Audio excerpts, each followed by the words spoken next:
নমস্কার, দেখছেন কলকাতা টিভি। আপনাদের সঙ্গে রয়েছে আমি অভিক। শুরু করছি সংবাদ সারাদিন। আর যে খবর দেব, বছরের শুরুতেই নক্ষত্র পতন। শাস্ত্রীয় সঙ্গীতের জগতে নক্ষত্র পতন। প্রয়াত হলেন রশিদ খান। আজ বিকেল 3:45 নাগাদ শেষ নিঃশ্বাস ত্যাগ করেন তিনি দক্ষিণ কলকাতার একটি হাসপাতালে। সেখানেই দীর্ঘ 2 মাস ধরে ব্রেন স্ট্রোকে আক্রান্ত হয়ে সেখানেই চিকিৎসাধীন ছিলেন। অবশেষে আজ তিনি শেষ নিঃশ্বাস ত্যাগ করেন। শাস্ত্রীয় সঙ্গীতের জগতে নক্ষত্র পতন। প্রয়াত হলেন রশিদ খান। পিয়ারলেস হাসপাতালে সেখানেই ভর্তি ছিলেন রশিদ খান। 1968 সালের 1 জুলাই তিনি জন্মগ্রহণ করেছিলেন উত্তরপ্রদেশের বদায়ুতে। 56 বছর বয়সেই প্রয়াত হলেন রশিদ খান। পেয়েছেন পদ্মভূষণ, পদ্মশ্রী, বঙ্গবিভূষণ, সঙ্গীত নাটক একাডেমি সহ একাধিক পুরস্কার। 2022 সালে তিনি পদ্মভূষণ পুরস্কারে সম্মানিত হন। 2006 সালে পান পদ্মশ্রী সম্মান, পান বঙ্গবিভূষণ সম্মান, পান সঙ্গীত নাটক একাডেমি পুরস্কার। এই মুহূর্তে আমাদের সঙ্গে টেলিফোনে রয়েছেন আমাদের যুগ্ম সম্পাদক গৌতম ভট্টাচার্য। গৌতম দা, আজ 3:45 নাগাদ প্রয়াত হলেন শাস্ত্রীয় সঙ্গীত শিল্পী রশিদ খান। শাস্ত্রীয় সঙ্গীতের জগতে কতটা শূন্যতা তৈরি হলো? শূন্যতা তৈরি হলোই, আমি বলবো যে তার সঙ্গে বেশি বোধহয় একটা বিহ্বলতা তৈরি হলো। কারণ রশিদ যে এত অসুস্থ সেটা কিন্তু তার সঙ্গে যারা গান বাজনা করতেন খুব ঘনিষ্ঠ কেউই প্রায় জানতেন না। আমি একটু আগে পণ্ডিত অজয় চক্রবর্তীর সঙ্গে কথা বলছিলাম, ওকে কেউ ঘনিষ্ঠ সূত্রে বলেছিল রশিদের যে রশিদ অনেক বেটার আছে এবং এখন হাসপাতালে নেই। এরকম অনেকে, বিক্রম ঘোষ বিশ্বাসই করছিলেন না যে রশিদ খান মারা গেছেন। আমি নিজের কথা বলতে পারি যে আমি লাস্ট সেপ্টেম্বরে রশিদ খানের বাড়িতে প্রায় 2-2.5 ঘন্টা কাটিয়েছি। রশিদ স্টুডিওতে রেকর্ডিং করছিলেন, তখনও রেকর্ডিং শেষ হয়নি। তারপর আমি বেরিয়ে ওর স্ত্রীর সঙ্গে অনেকক্ষণ বসে কথা বলছিলাম।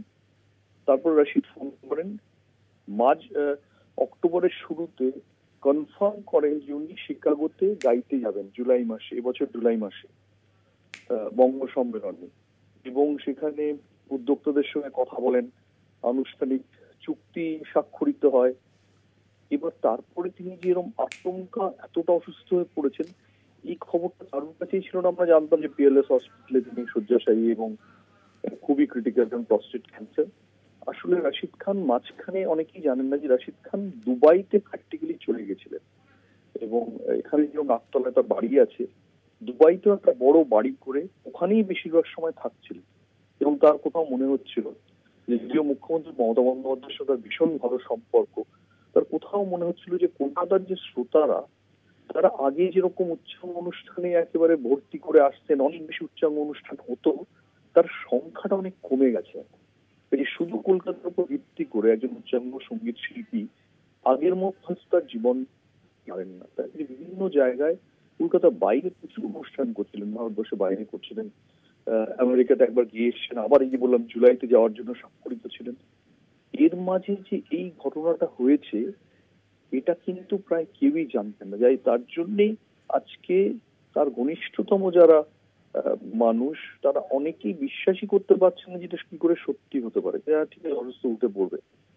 এই খবরটা বোধহয় কোনোভাবে পরিবার চায়নি বা কেউ চায়নি, হয়তো সেভাবে প্রকাশ্যে অতটা আসেনি। একেবারে। গৌতম দা, আপনি কি কখনো রশিদ খানের মুখোমুখি হয়েছিলেন আজকের দিনে? তার সঙ্গে সাক্ষাৎ হওয়ার কোনো স্মৃতি কি মনে পড়ছে? রশিদ খানের সঙ্গে প্রচুর কথা হয়েছে, দেশে বিদেশে বিভিন্ন জায়গায়, এবং এত ডাউন টু আর্থ একজন সুপারস্টার ভাবাই যায় না। মানে রশিদ খান একেবারে ন্যাচারাল। আমি বলবো সচিন টেন্ডুলকার যেমন ন্যাচারাল, রশিদ খান তেমন ন্যাচারাল। এবং কলকাতার বাইরে বিভিন্ন সময় গান বাজনা নিয়ে কথা উঠলে সবসময় রশিদ খানের কথা উঠেছে। রশিদ খানের পরে হয়তো কৌশিকীর কথা এসেছে, কিন্তু রশিদ খানের কথা অনিবার্যভাবে এসেছে। যারা হয়তো উচ্চাঙ্গ সঙ্গীতের ভক্ত নন, তারাও রশিদ খান কি জানেন, যার জন্য আজকে অজয় চক্রবর্তী বলছিলেন যে গানের জগতের হিরেটাই চলে গেল। সত্যি হিরে ছিলেন রশিদ। এবং মানুষ হিসেবে আবার বলছি যে অনেক সময় চলে যাওয়ার পর মানুষ হিসেবে ভালো বলা হয়, একেবারে মাটির মানুষ ছিলেন। কোন স্টাডি এয়ার্স একেবারে ছিল না। উনি ও স্ত্রী দেখতেন বাইরের জিনিসগুলো, রশিদ শুধু গান বুঝতেন, আর কিছু বুঝতেন না। গান, ছন্দ, এগুলো নিয়েই তার লাইফটা ছিল।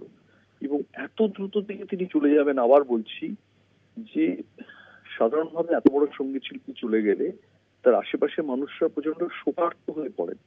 এখানে আমি দেখছি শোকার্তর চেয়ে বেশি তারা একেবারে বিহ্বল যে কি করে এটা ঘটতে পারে। আমরা তো জানতামই না যে এত তিলে তিলে যে সে মৃত্যুর দিকে এগিয়ে যাচ্ছে, কারোর কাছেই প্রায় খবর ছিল না।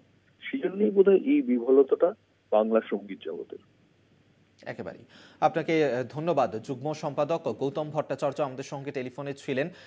আমরা যেমনটা জানি যে বিগত কয়েক বছর ধরেই প্রোস্টেট ক্যান্সারে আক্রান্ত হয়ে ভুগছিলেন তিনি। মুম্বাইয়ে গিয়েছিলেন সেখানে চিকিৎসা করানোর জন্য, দীর্ঘদিন ধরে তিনি চিকিৎসাধীন ছিলেন। কিন্তু বিগত 2 মাস আগে তার যখন ব্রেন স্ট্রোক হয়, মস্তিষ্কে একাধিকবার রক্তক্ষরণ হয়, তারপর তাকে দক্ষিণ কলকাতার একটি হাসপাতালে ভর্তি করা হয়েছিল গত 22শে নভেম্বর।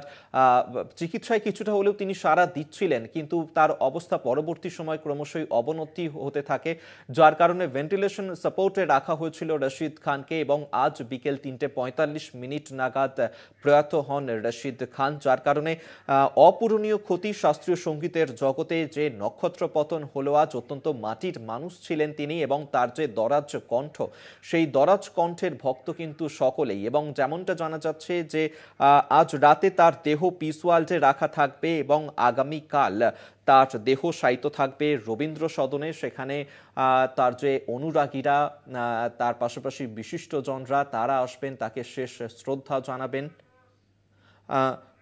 পণ্ডিত তন্ময় বোস এই মুহূর্তে আমাদের সঙ্গে টেলিফোনে রয়েছেন।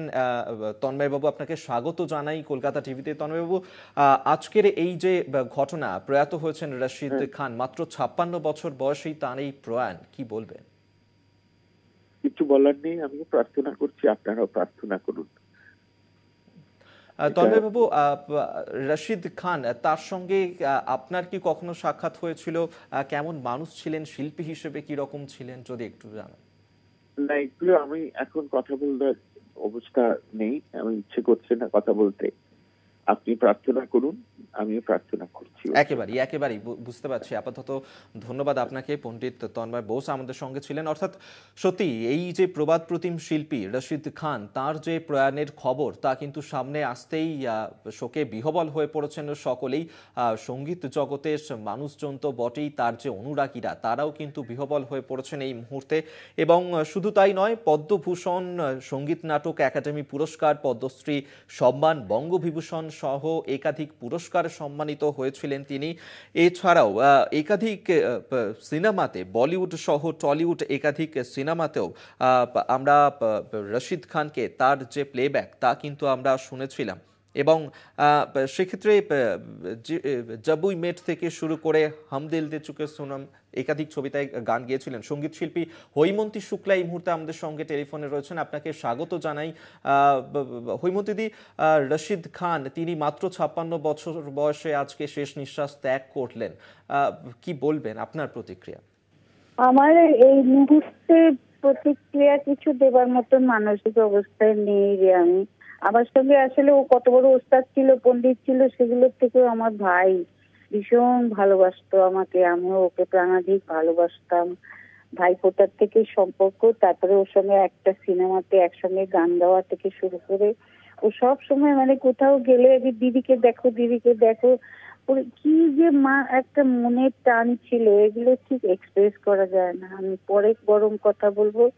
আমি এইটুকুই চাইবো, ঈশ্বর যখন নিয়ে নিলেন বলে করে যেন রাখেন ওকে, ও যেন সুরলোকেই থাকতে পারে, আর কিছু বলার নেই আমার।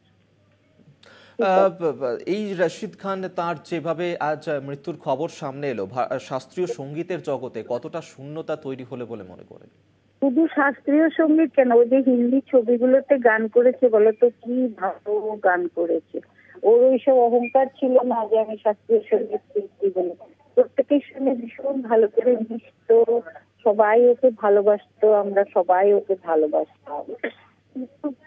কিন্তু আসলে ওর কপালে এইটুকু জীবন নিয়ে এসেছে, মামুনকে বোঝাবার চেষ্টা করছি, এই আর কি। ঠিক আছে, ধন্যবাদ আপনাকে। হৈমন্তী শুক্লা, সঙ্গীত শিল্পী, আমাদের সঙ্গে টেলিফোনে ছিলেন। অর্থাৎ বোঝাই যাচ্ছে যে প্রত্যেকেই কিন্তু শোকাহত। এই যে খবর সামনে এসেছে এবং বছরের শুরুতেই সত্যি একটি বেদনাদায়ক খবর, যেখানে রশিদ খান তিনি আর নেই, না থাকার দেশে তিনি পাড়ি দিয়েছেন। আজ বিকেল 3:45 নাগাদ শেষ নিঃশ্বাস ত্যাগ করেছেন। শাস্ত্রীয় সঙ্গীতের জগতে নক্ষত্র পতন।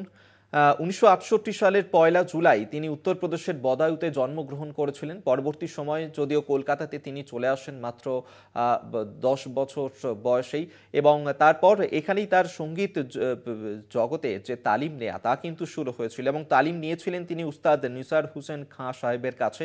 তিনি রশিদ খানের দাদু ছিলেন। তারপর একাধিক বিশিষ্ট সঙ্গীত শিল্পীর কাছে তিনি তালিম নেন।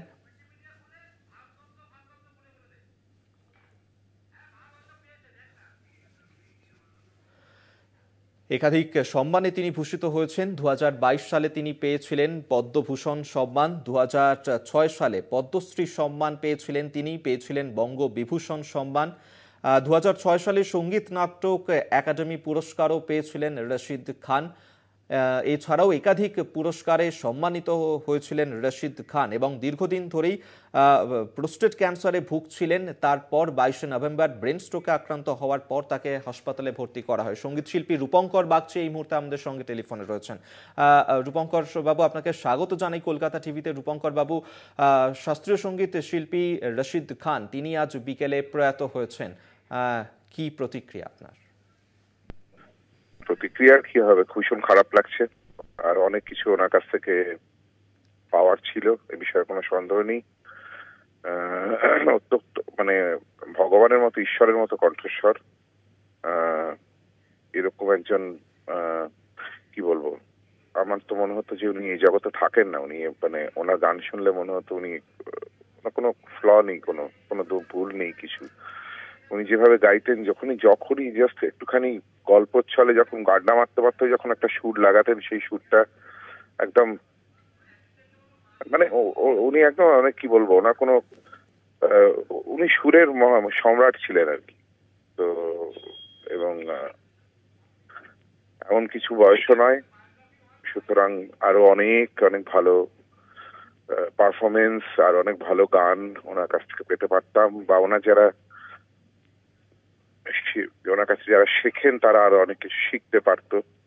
এইটি ভেবে খারাপ লাগছে। এবং আমি ওনার চিরকালীন জবে থেকে, আমার কলেজ লাইফ থেকে ওনাকে শুনছি, এবং তখন থেকে ডোভারল্যান্ড কনফারেন্স ইত্যাদি আমার ক্লাসিক্যাল মিউজিকের কনফারেন্সের প্রতি মানে ইন্টারেস্টেই করে। মূলত ভোকাল আর্টিস্টের মধ্যে পারভিন সুলতান আর রশিদ খান, মানে এই দুজন এর মধ্যে একটা অদ্ভুত আবেগ কাজ করতো, এবং আমি সেই গায়কের মধ্যে একটা এক্সপ্রেশন পেতাম আর কি।